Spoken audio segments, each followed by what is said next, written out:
Hello everyone, welcome to this video. It was filmed in May 2022 at the Willamette Valley in Oregon, and it is about a day trip to the Oregon Vintage Motorcyclist event in Corvallis in Central Oregon. The best motorcycle for me to take to this event was my 1980 Honda CX500. Perfect motorcycle for the event. The plan was that I was going to meet my friends Doug, Annie, and Carl, who participate in the OVM chapter here in my area of the state. And the idea was to meet them at a local cafe where they meet every third Sunday. Does he have a backup sound on it? It sounded like one of those backup beeps, you know? That's right, he needed that. It's like a truck. Yeah. It's carrying another motorcycle. Very nice. You need one of those beep beep backup sounds, right? I should get a backup beeper. That'd be hilarious, wouldn't it? That would be funny. I gotta get a nice shot of it on there. That one I took. Yeah. Needs to roll it out a little bit since it's in the light. What year is this Goldwing? 84. 84. Nice. The last year of the standard Goldwing and the first year of the 1200 Goldwing. Well, my friends, this was a special event. This is about helping a local legend, someone who's been in Oregon for more than 50 years and has done a lot for our motorcycling community. It's about Jim Robb, and I'm going to tell a little bit more about him as we continue our journey to Corvallis. Doug, Annie, and Carl are great friends. Knowing that Jim had a health problem and that him and his wife needed assistance, they organized a fundraiser for Jim. Annie put together this nice display of Jim Robb's accomplishments from the time he was in England, California, and then Oregon.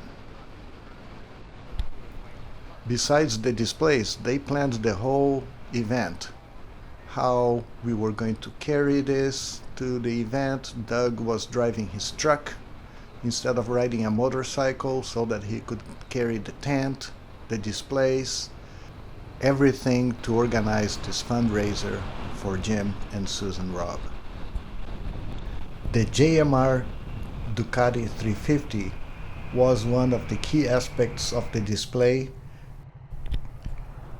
It is a motorcycle that was designed and built by Jim, and I'm going to be talking a little bit more about it later on. Not about this specific motorcycle, but about its sister project, a JMR Ducati 500. Just to be clear here, please note that besides helping them assemble the display over there, build the tent, etc., I didn't do much. I basically just showed up with my cameras and that's it. Sure. It's based. The motor is a '68 Ducati. But the bike was built in '92. Yeah.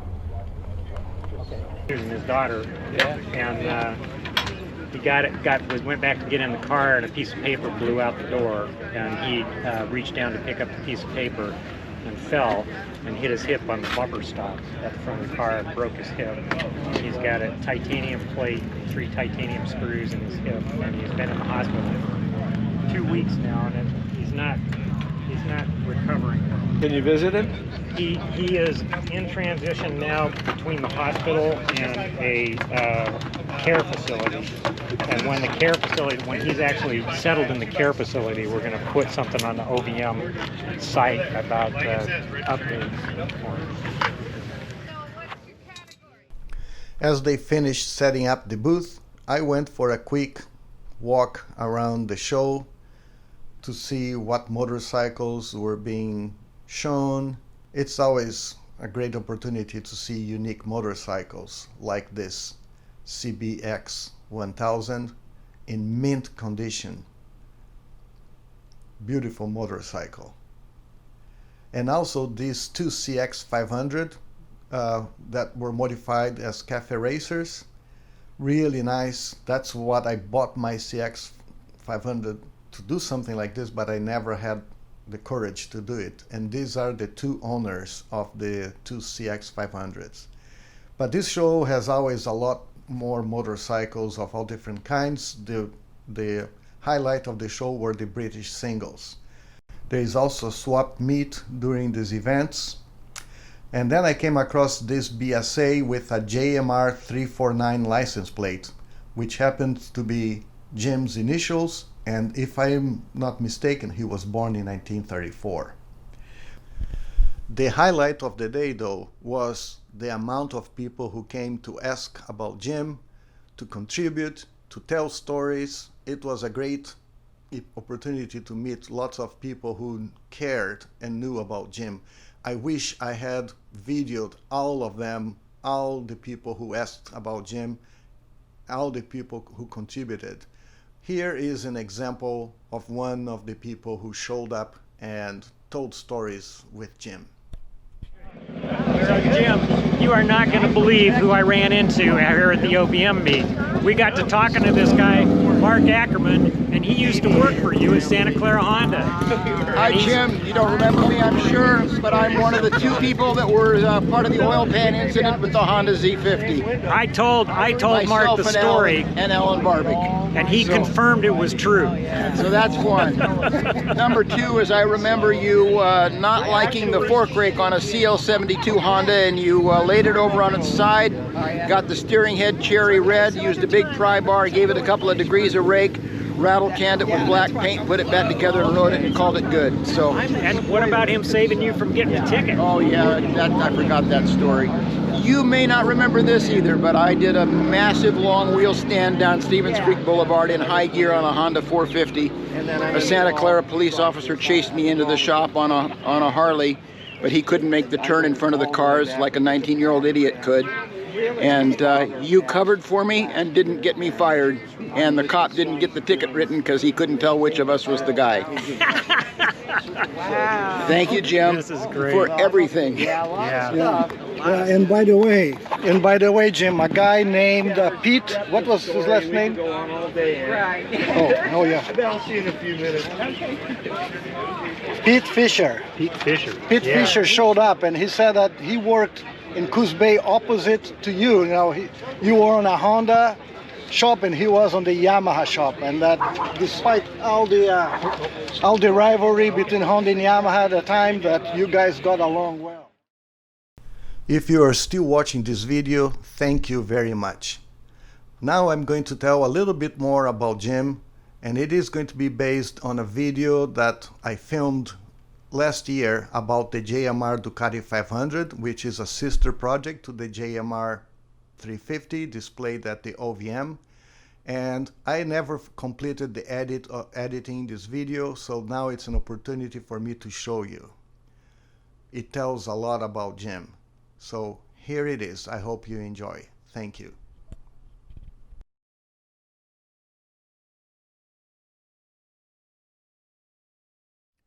Every motorcycle has a story to tell.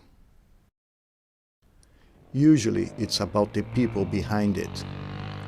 This video tells the story of the JMR Ducati 500cc Vintage Road Racer.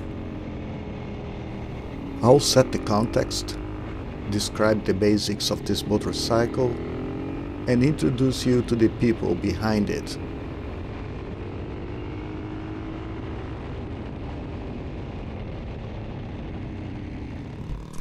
So here's a little context on this bike. This GMR was built in the 90s with 1960s racing specifications, components, and looks. To appreciate this motorcycle, you have to dig deep into a specific era of motorcycling history, to a time when road racing motorcycles were still being conceptualized and born in smaller shops by guys who built, worked, and raced their own motorcycles. This motorcycle's harmonious package, based on its unique frame design, its single-cylinder Ducati Desmo engine, with its period-appropriate components, and the unique engineering that brought engine and frame together, makes it a time capsule of this long-gone period. Although the JMR Ducati 500cc is an Oregon machine because it was built and raced here, its DNA is traced back to England, where the builder, James M. Robb, started his racing and builder career alongside great motorcycling builders and riders of the 60s. Its DNA is also traced back to Italy, from the time Doug Brown, the owner and engine builder, lived in Italy, connected with Italian vintage engine builders, and started this extensive and detailed research on single-cylinder Ducati Desmo engines. Jim and Doug share responsibility in keeping alive today and for the future an almost forgotten area of motorcycle design, performance, and riding. How did we get to Steve McQueen? The king of cool, I've heard. King of cool, yeah, you're right on. In California, part of the reason I was there was I was going to take over building Rickman's, which was a kit bike, and they were using them in the desert. And McQueen had the attitude that it's a fabricated product, we can build it in the States. And he developed, or tried to, organize a company that built all the bodywork and the frame and everything for a motorcycle called a Mojave.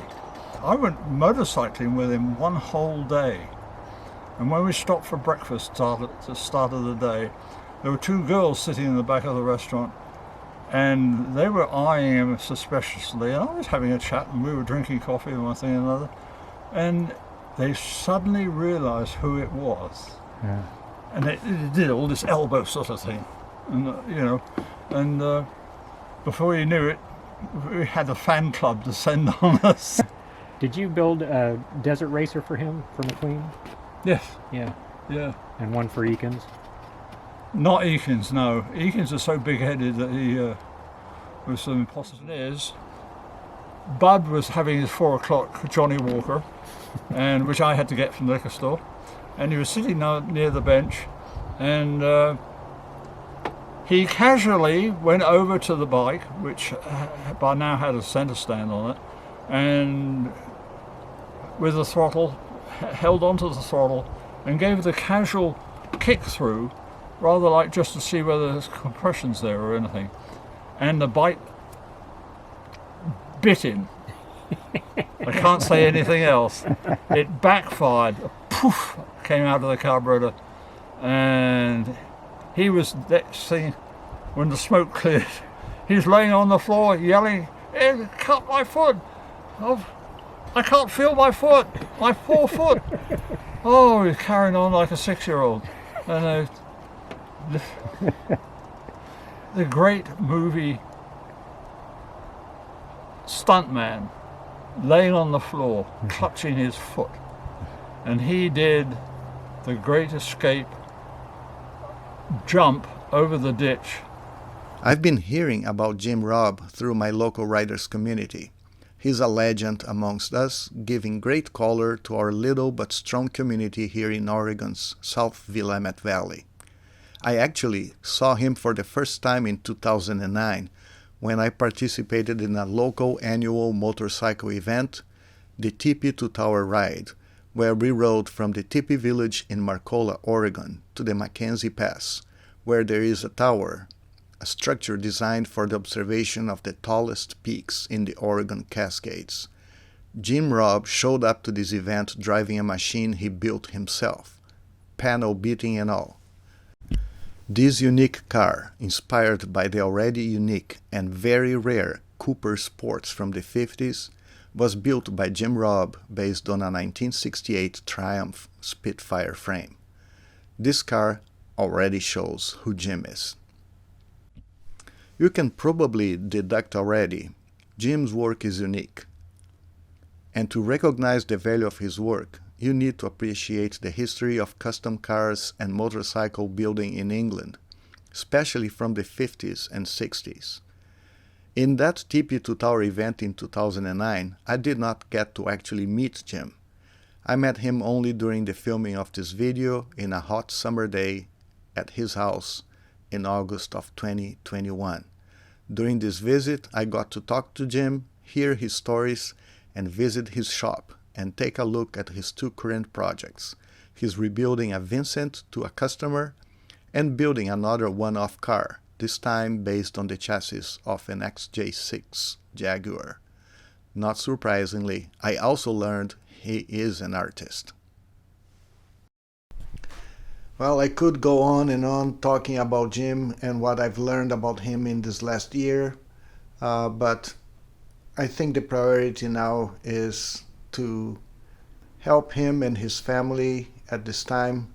If you want to know more information about how Jim is doing, please check the Oregon Vintage Motorcyclist site. There must be an update there that might be coordinated by Doug and Carl. And that was it. Thank you for watching. Bye.